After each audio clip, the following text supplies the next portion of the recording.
Somebody asked me this question, which was, Kyle, you keep saying that you want to see if your child will sink or swim and that you want to throw them to the wolves. Can you expand on what that means? And I'm like, absolutely.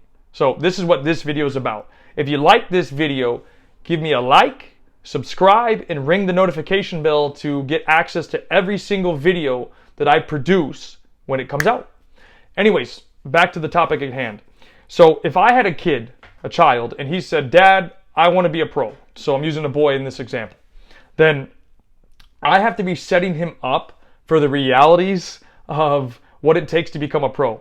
And everybody thinks that the best thing to do is to protect their child and make sure that they don't go through hard settings or difficulties or challenges along the way. And this is, in my opinion, the absolute worst thing you can do by providing them a platform that doesn't allow them to have what we'll call failure or lack of success, where they're always like the best player and whatnot.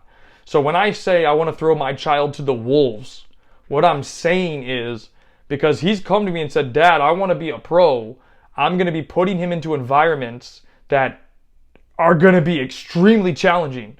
And we're going to see how bad does he really want to make it to the next level. Because in challenges, you're either going to sink or you're going to swim. Now, that might not happen on the first day, it might not happen on the second day, but I have to see how he's going to respond to said challenges. If he's just going to sink, then I'm going to say, hey, you know what, son? It might be time for a career change. And he's either going to agree or he's going to fight back on that and say, you know what, Dad, I want to prove you wrong and I want to prove everybody else wrong. And that's the kind of mentality that you need to have, or that your player needs to have, if they're going to go on and be a professional football player.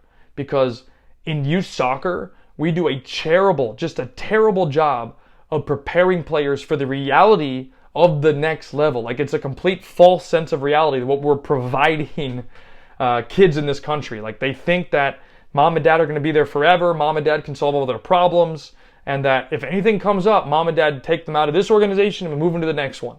And that's not how real life works. And that's not how the real level works. And so, like, one of the best things that you can do, in my opinion, when they get to 15 years old, is you put them to play against adults. And I vouch for this hard, because then you're really going to see if your player's ready to make that commitment and earn his spot. Because youth soccer, you don't earn spots. Whatever parent pays the most amount of money will usually get you on a certain level of team. Well, in real football, that don't work like that. You don't get to pay a bunch of money to be on a team. That's not how this works. So the choice is yours, man. Like, what decision do you want to make? But for me, I'm going to tell my son, bro, you're going to earn this. And if you don't want it, it's time for a career change where we get you into college, you graduate with a good degree, and we get you a 9-to-5 job. But if you want to be somebody that's different from everybody else, then you need to think outside the box, son. And this is what you're going to be doing. And let's see if you sink or swim. And the challenge is on you.